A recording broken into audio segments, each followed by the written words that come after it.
Now this question is very very important. ये बहुत important question है और ये कंसेप्ट भी है। क्योंकि ये कंसेप्ट है इसलिए और भी ज्यादा इंपॉर्टेंट है। तो क्वेश्चन है कि a ball throne upward from the top of a tower with speed v reaches the ground in t1 seconds. तो आपने एक बॉल को आपने ऐसे ऊपर की तरफ फेंका और आपने उसको ऊपर की तरफ फेंका विद स्पीड v, और ऊपर की तरफ विद स्पीड v फेंका तो वो ऊपर जाएगी बॉल पहले, फिर उसके बाद ऊपर से फिर वो कहाँ आएगी, नीचे, अल्टीमेटली वो ग्राउंड पे आएगी। तो ये ग्राउंड पे उसको आने के लिए जो टाइम लगा वो टाइम कितना लगा, t1 सेकेंड्स। तो ये a से b तक आने के लिए जो टाइम लगा वो कितना लगा, t1 सेकेंड्स। अच्छा, फिर if this ball is thrown downward from the top of the same tower with speed v, it reaches the ground in t2 seconds। अब वही वाली बॉल उसी टावर से ऊपर फेंकने की जगह मैंने कहाँ फेंकी, नीचे। तो मेरे हाथ में एक बॉल है, पहले मैंने बॉल को ऊपर फेंका, अब मैंने बॉल को नीचे फेंका।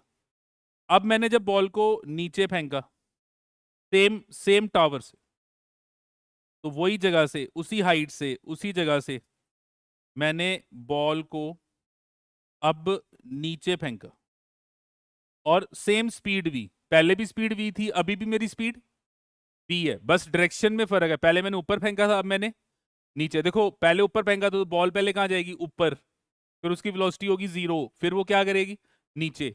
अब आपने सीधा ही नीचे फेंका तो बॉल अब सीधे नीचे ही जाएगी, और जब नीचे जाएगी तो यहाँ पे वो कह रहा है कि अब वो ग्राउंड पे पहुंची, और जब वो ग्राउंड पे पहुंची बॉल, तो उसने जो टाइम लिया पहुंचने में वो कितना है, t2 सेकेंड्स।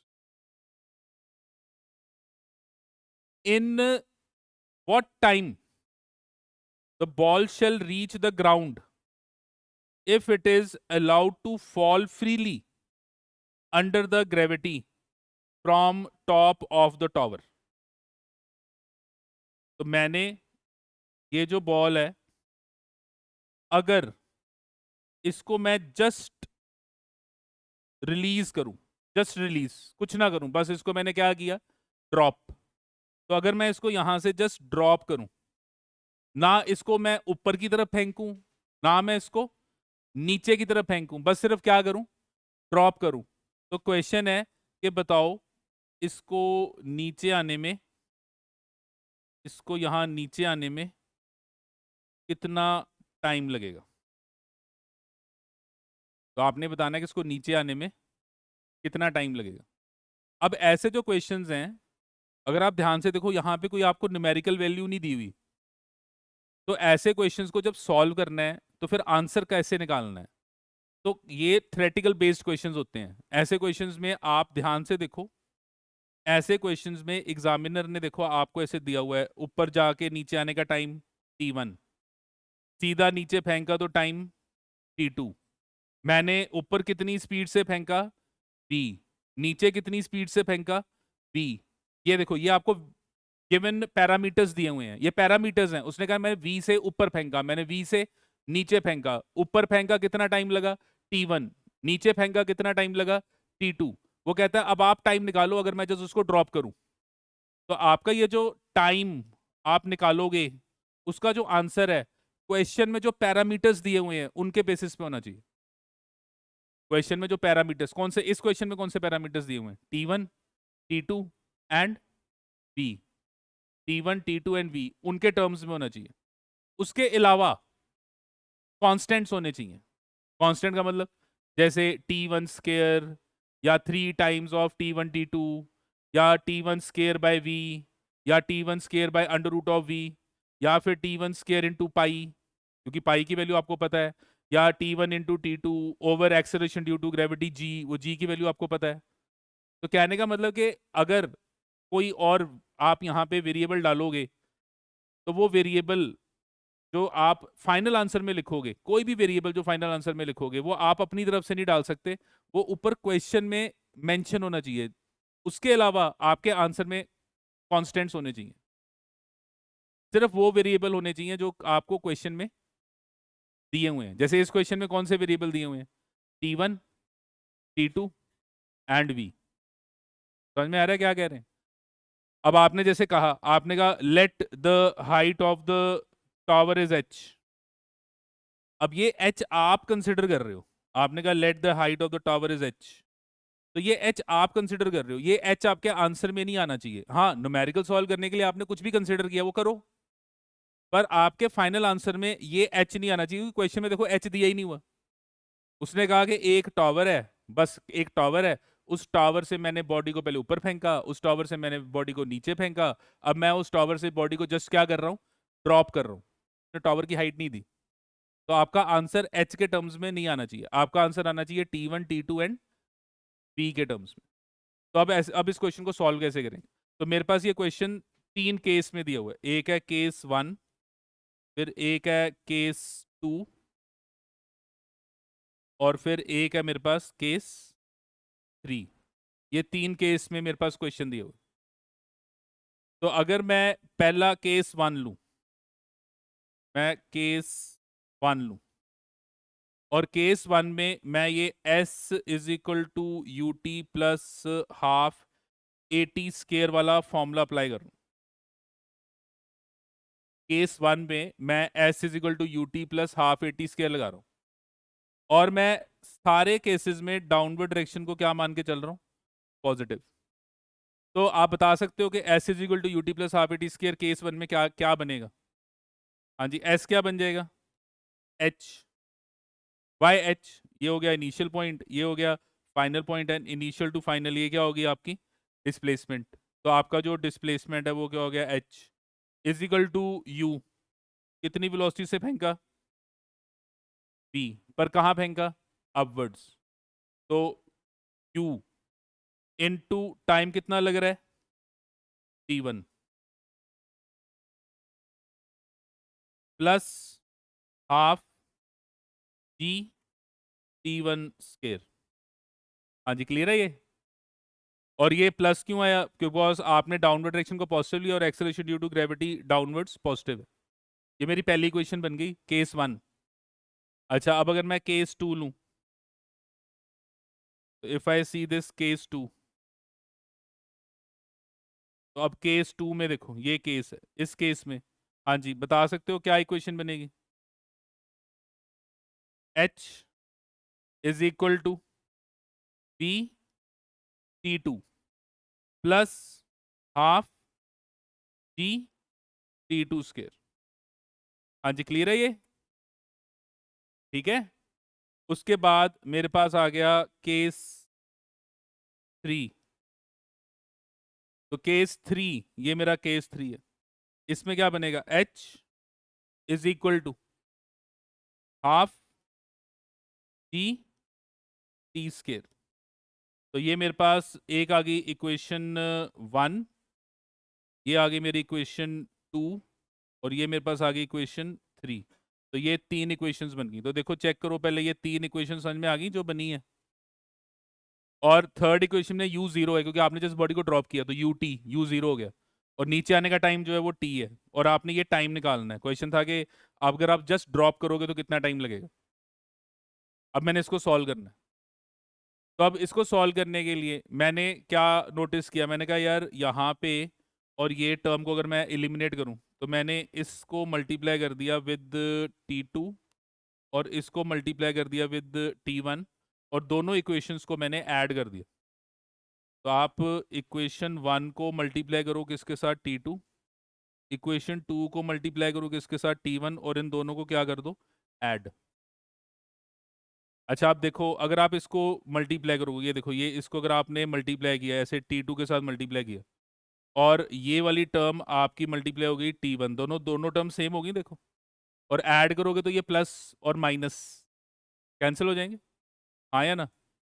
अच्छा, फिर आपका ये T2 इसके साथ मल्टीप्लाई हो गया, तो ये हो गया h इंटू T2, फिर ये T1 इसके साथ मल्टीप्लाई हो गया plus h into T1 is equal to, हाँ जी ये वाली टर्म जो है ये कैंसिल होगी, इसको मैं 0 लिख दूं।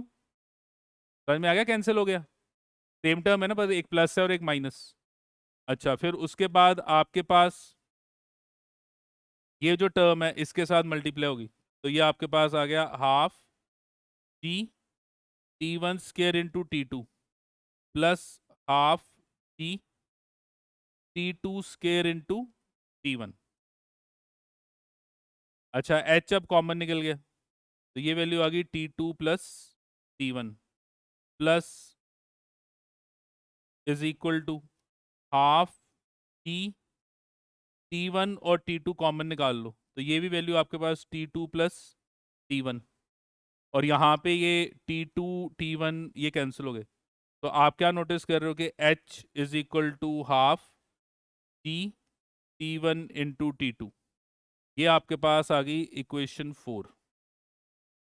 अब ये इक्वेशन 3 और इक्वेशन 4 को कंपेयर करो, तो if I compare equation 3 and 4, तो कंपेयर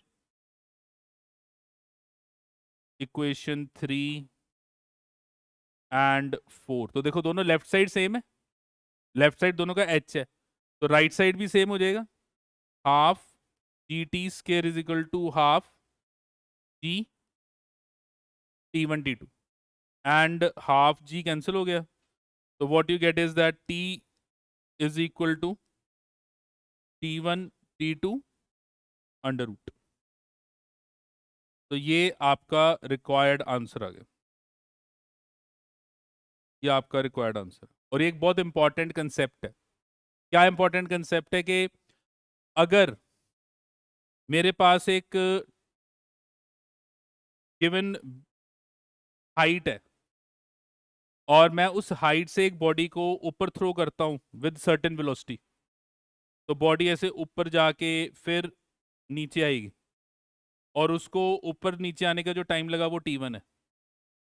मैं वही वाली बॉडी को उसी हाइट से थ्रो करता हूं विद सेम वेलोसिटी, जिस वेलोसिटी से ऊपर फेंका था, जिस वेलोसिटी से ऊपर फेंका था उसी वेलोसिटी से मैं उसको क्या करता हूं, नीचे फेंकता हूं, तो टाइम कितना लगा, T2। और अगर मैं वही वाली बॉडी को जस्ट क्या करूंगा, ड्रॉप, जस्ट ड्रॉप करूंगा, तो जो टाइम लगेगा वो टाइम जब आपने बॉडी को ऊपर फेंका था, जब बॉडी को नीचे फेंका था, उन दोनों टाइम के प्रोडक्ट का अंडर रूट। तो ये कंसेप्ट है जो आप याद रखोगे कॉम्पिटिशन्स में, समटाइम्स इस कंसेप्ट के बेसिस पे न्यूमेरिकल आता है और हम सीधा ही ये फॉर्मूला लगा के अपना आंसर निकाल लेते हैं। तो आप सेम हाइट पे पहले बॉडी को ऊपर फेंक रहे हो, सेम हाइट से बॉडी को नीचे फेंक रहे हो, जब ऊपर फेंका था तो ऊपर फेंकने वाली वेलोसिटी, और नीचे फेंका तो नीचे फेंकने वाली वेलोसिटी, दोनों क्या है, सेम है। तो ऊपर फेंक के बॉडी को नीचे आपने ऑब्जर्व किया तो T1 टाइम लगा, सीधा नीचे फेंका तो आपने ऑब्जर्व किया कितना टाइम लगा, T2। तो जस्ट ड्रॉप करोगे तो कितना टाइम लगेगा, T1 into T2 under root. तो ये चीज आपने याद रखनी। हाँ जी, क्लियर है, देखो ये। Now a point moving with constant acceleration a to b in straight line AB has velocities u and v at a and b respectively।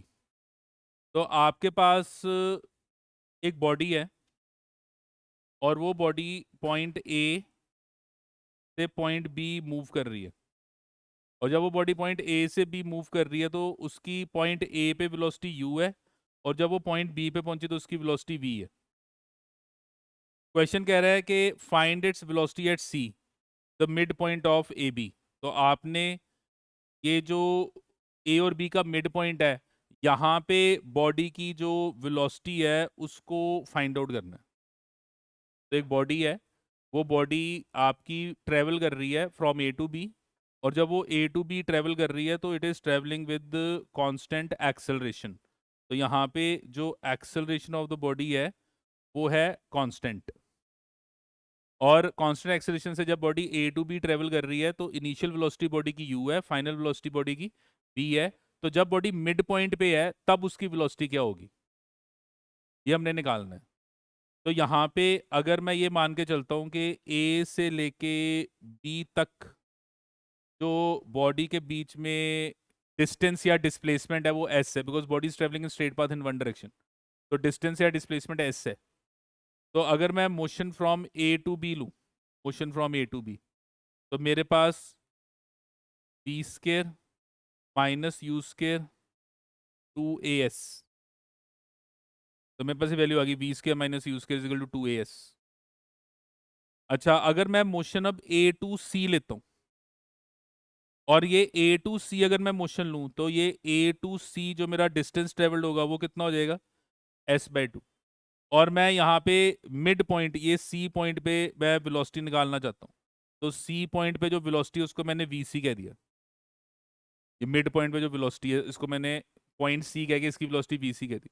तो अगर मैं ये ए टू सी मोशन पढ़ रहा हूँ, तो v square minus u square, तो v square minus u square equal to 2a into s. तो आपके पास ये जो वैल्यू है आ गई v square minus u square equal to a s. तो ये आ गई इक्वेशन 1, ये आ गई इक्वेशन 2। अगर अब मैं इक्वेशन 1 एंड 2 को डिवाइड कर दूं, तो आपके पास आ गया v square minus u square over v c square minus u square is equal to twice of a s over as. So from here, what you get is that v square minus u square is equal to twice of vc square minus twice of u square. तो आपके पास जो twice of vc square है, that is equal to v square plus u square. So the velocity at the center will be equal to v square plus u square by 2 under root. तो हमारी जो velocity की value आएगी वो हमारे पास कितनी आ गई, that is v square plus u square by 2 under root. ये आपका रिक्वायर्ड आंसर है। और इस फैक्ट को भी आप याद रख सकते हो, you can remember this fact also. क्या फैक्ट, कि एक बॉडी इनिशियल वेलोसिटी यू से ट्रेवल कर रही है और एस डिस्प्लेसमेंट के बाद उसकी वेलोसिटी कितनी होगी, वी। तो अगर आप मिड पॉइंट पे देखना चाहते हो तो मिड पॉइंट पे उसकी वेलोसिटी कितनी होगी, v square plus u square by 2 under root. हाँ जी, ठीक है जी, क्लियर है। और ये जो क्वेश्चन है ये समटाइम्स एग्जामिनर एक बड़े डिफरेंट वे में पूछता है। एग्जामिनर आपको क्या कहेगा कि देयर इज अ ट्रेन, वो कह देगा there is a train of length l and that train passes a pole, that train passes a pole with the velocity u and its last end crosses the same pole with velocity v। Train है वो एक पोल को cross करके जा रही है, तो जब उसने जस्ट पोल को क्रॉस किया, किसने, जस्ट ट्रेन के ये स्टार्टिंग ने, तो उस टाइम ट्रेन की स्पीड कितनी है, u। And when the last end of the train crosses the pole its velocity is v। तो वो कहेगा when the trains mid point is at the pole what is its velocity. तो जब train का mid point पोल के पास है तब क्या वेलोसिटी होगी। तो ये जो हमने अभी सॉल्व किया और ये जो मैं बोल रहा हूँ दोनों बात सेम है। कैसे सेम है, ट्रेन की लेंथ एल दे दी, तो अगर आप ये यहाँ पे देखो तो अभी ट्रेन की वेलोसिटी कितनी है, u। जब ट्रेन पूरा क्रॉस कर जाएगी, पूरा क्रॉस कर जाएगी, तो उस टाइम उसकी वेलोसिटी कितनी है, v। तो पूरा क्रॉस करने पे उसने कितना डिस्टेंस ट्रेवल किया है, l डिस्टेंस। कैसे l डिस्टेंस, यहाँ से लेके यहाँ तक डिस्टेंस कितना है, l। तो जब पूरा क्रॉस कर जाएगी पोल को, तो ये जो उसका इंजन स्टार्टिंग पॉइंट है उसने कितना डिस्टेंस ट्रेवल कर लिया, l। तो ट्रेन ने जब l डिस्टेंस ट्रेवल कर लिया तो उसकी वेलोसिटी कितनी हो गई है, v। और जब ट्रेन का मिड पॉइंट बीच में होगा, मिड पॉइंट, तो देखो ये देखो स्टार्टिंग पॉइंट का डिस्टेंस कितना होगा, l/2। तो जब ट्रेन ने l/2 डिस्टेंस ट्रेवल किया तो उस टाइम उसकी वेलोसिटी क्या होगी। तो ये जो हमने आंसर निकाला है सेम वही आंसर है। पर वो आपको ऐसे पूछ लेगा कि एक ट्रेन की लेंथ दे के कह देगा कि एक ट्रेन है उसकी लेंथ l है और वो ट्रेन एक पोल को क्रॉस करके जा रही है, तो जब उसने क्रॉस करना शुरू किया तो वेलोसिटी u थी, जब पूरी तरह से क्रॉस कर रही है तो वेलोसिटी v है, और जब उसका मिड पॉइंट क्रॉस कर रहा है तब बताओ क्या वेलोसिटी है। हाँ जी, क्लियर है बात, समझ में आ गया। तो ऐसे क्वेश्चंस को ध्यान में रखना है, ये क्वेश्चंस इंपॉर्टेंट हैं, आते हैं पेपर में। हाँ जी, देखो क्वेश्चन देखो, a driver takes 0.2 seconds to apply the brakes after he sees a need for it. This is called the reaction time of the driver. अब ये रिएक्शन टाइम क्या है, ये है कि आपने सामने देखा कि कोई चीज़ आ रही है, तो आपने देखा, तो फिर आपके देखने के बाद ब्रेन को इन्फॉर्मेशन गई कि सामने कुछ आ रहा है। ब्रेन ने आपके पैरों को इन्फॉर्मेशन दी कि ब्रेक लगाओ, तो ब्रेक तो पैरों ने लगानी है, देखा तो आईज ने है, तो आईज ने देखा, पर आईज के देखने के बाद वो इन्फॉर्मेशन आपके ब्रेन के पास गई, ब्रेन ने आपके पैरों को कहा कि ब्रेक लगाओ। तो ये जो सब कुछ हुआ, ये कितने टाइम में हुआ? In time 0.2 seconds. ये सारी चीज कितने टाइम में हुई? 0.2 सेकेंड्स। इसका मतलब देखने के बाद ब्रेक लगाने तक आपको कितना टाइम लगेगा? 0.2 सेकेंड्स का टाइम लगेगा। तभी कहते हैं कि ड्रिंक करके ड्राइव नहीं करनी, क्योंकि ड्रिंक करके ड्राइव क्यों नहीं करनी? क्योंकि ये जो टाइम है ये बढ़ जाता है। ये टाइम कैसे बढ़ जाता है? आप देखोगे ब्रेन तक इन्फॉर्मेशन जाएगी, पैरों तक इन्फॉर्मेशन आएगी, इसको बहुत टाइम लगेगा, क्योंकि आपका वो जो गिवन सारा सिस्टम है वो बहुत स्लो हो चुका है। तो क्योंकि वो बहुत सिस्टम स्लो चल रहा है, तो वो सिस्टम बहुत लेट रिस्पॉन्ड करेगा। तो आप जब सामने आपको नजर भी आ जाएगा कि सामने कुछ है, तो ब्रेक लगाते तक टाइम बहुत ज्यादा हो चुका होगा। तो यहाँ पर आपके पास क्या है कि ये आपका रिएक्शन टाइम है। ये वो टाइम है कि देखने के बाद ब्रेक लगाने तक का टाइम बीच में कितना है। Now if he is driving car at a speed of 5.4 kilometre per hour, तो इस टर्म को लिख लो 54 kilometre per hour. So if he is driving with the speed of 54 kilometer per hour and the brakes cause a deceleration of 6 meter per second square. Find the distance traveled by the car after he sees the need to put the brakes. तो यहाँ पे ये जो given question है, इसमें आप notice करो कि एक कार है, उसकी इनिशियल स्पीड आपको दी हुई है। कितनी इनिशियल स्पीड दी हुई है? 54 किलोमीटर पर आवर। ये इनिशियल स्पीड दी हुई है। और ये जो इनिशियल स्पीड आपको दी हुई है 54 किलोमीटर पर आवर, अगर आप इसको मीटर पर सेकंड में कन्वर्ट करोगे तो 5/18 से मल्टीप्लाई करो, तो ये वैल्यू कितनी आ गई? 15 मीटर पर सेकंड। सो 5/18 से मल्टीप्लाई कर दो, ये 15 मीटर पर सेकंड इनिशियल वेलोसिटी होगी।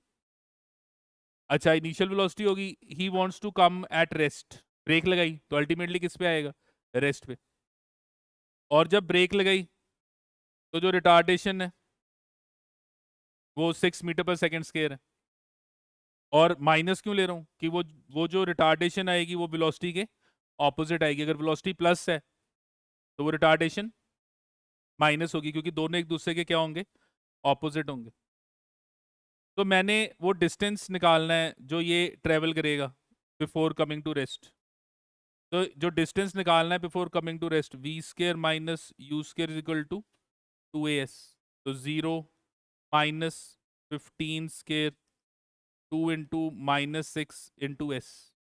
तो एस सॉल्व करो, तो आपके पास ये जो वैल्यू है this will come out to be 18.75 metre. अब ये डिस्टेंस आपकी गिवन कार ने लिया बिफोर कमिंग टू रेस्ट, कब? जब आपने ब्रेक अप्लाई की। पर ब्रेक अप्लाई करने से पहले भी आपने कोई डिस्टेंस ट्रेवल किया, क्योंकि ड्राइवर ने अभी तो सिर्फ देखा है और देखने के बाद उसने ब्रेक अप्लाई की है। तो देख के ब्रेक अप्लाई करने तक का जो टाइम है वो कितना टाइम है? इतने सेकंड्स। और इतने सेकंड्स के लिए आपकी कार मूव करेगी विद 15 मीटर पर सेकंड। इतनी ये, क्योंकि ब्रेक तो लगाने के बाद रिटार्डेशन होगी। और ये जो डिस्टेंस ट्रेवल होगा ये कितना होगा? Velocity is distance over time, distance is velocity into time. And velocity कितनी है आपकी? 15। टाइम कितना है? 0.2।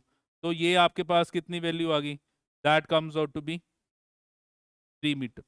ये वो डिस्टेंस है जो आपने देखा सामने और ब्रेक लगाया, उसके बीच में जो गाड़ी ने डिस्टेंस ट्रेवल किया, ये वो डिस्टेंस है।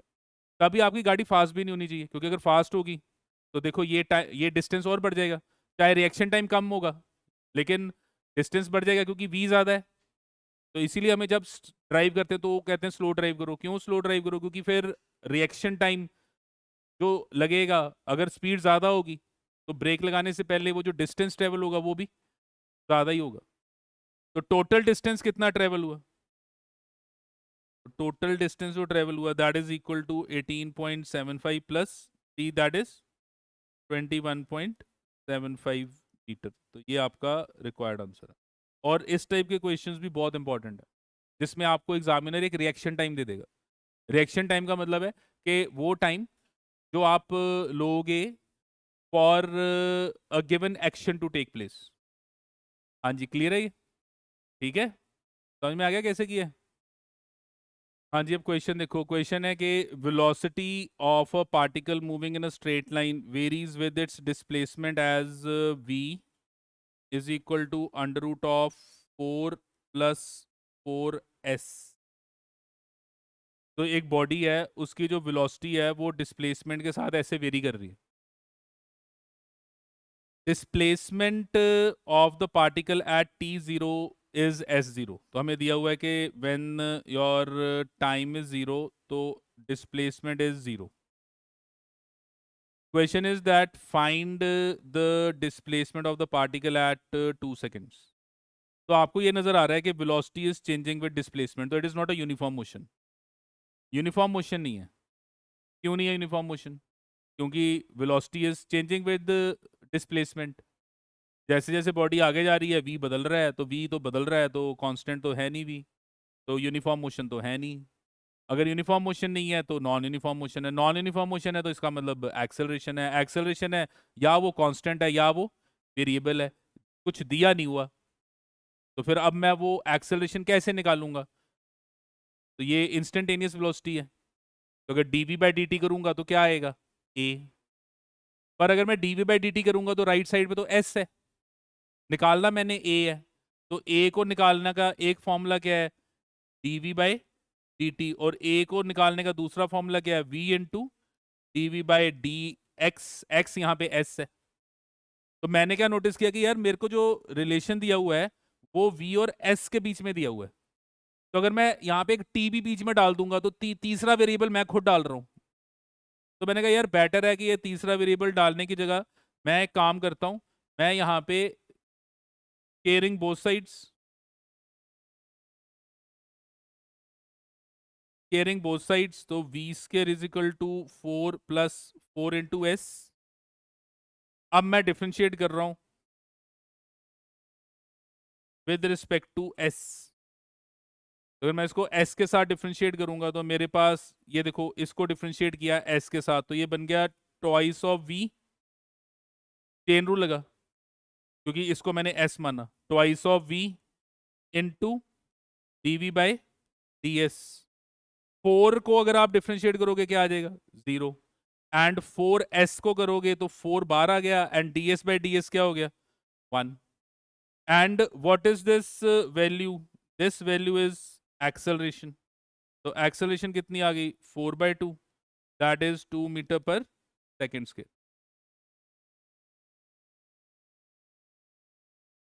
ये v स्क्वायर है, आप किसके साथ डिफ्रेंशिएट कर रहे हो?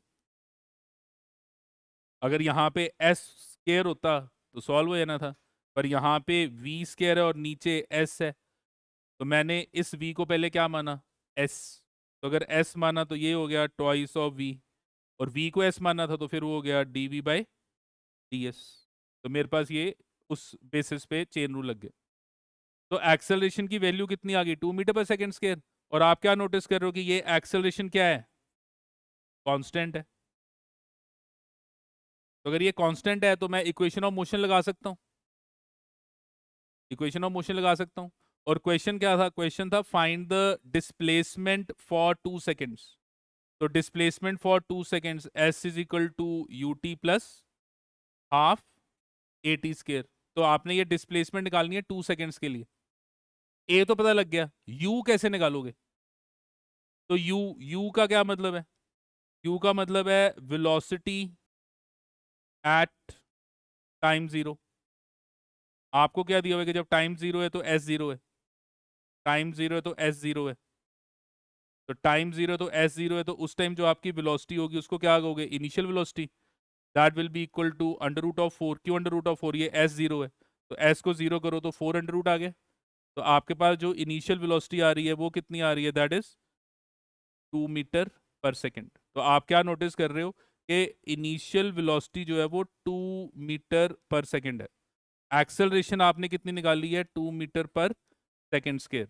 आप कितने टाइम के लिए एस निकालना चाहते हो, 2 सेकेंड्स। तो आपका जो एस बनेगा, s will be equal to u into t plus half a into t square. तो your s comes out to be 8 metre. तो ये आपका रिक्वायर्ड आंसर। तो ये एक कंपटीशन का क्वेश्चन है जिसमें हमारे सारे कंसेप्ट चेक होंगे कि यार हमें सारी चीज़ें आती हैं, क्योंकि देखो चेन रूल भी लग रहा है यहाँ पे आपने कैलकुलस लगा के पहले एक्सेलरेशन निकाली है, और एक्सेलरेशन निकालने के बाद फिर आपने आगे इक्वेशन ऑफ मोशन लगा दिया है। तो ये हमारे कंसेप्ट चेक कर रहा है कि हाँ यार हमें सब चीज़ें पता है कि कब किसको कहाँ अप्लाई करना है। बेसिकली ये क्वेश्चन ये चेक कर रहा है कि मुझे ये सब पता है कि कब क्या कहाँ कैसे अप्लाई करना है। तो ये वैसे कंपटीशन का क्वेश्चन है, पर एग्जाम में आपको आ सकता है क्योंकि ईजी है। बस आपको ये चीज़ें पता होनी चाहिए कब किसको कैसे अप्लाई करना है। हाँ जी, क्लियर है जी।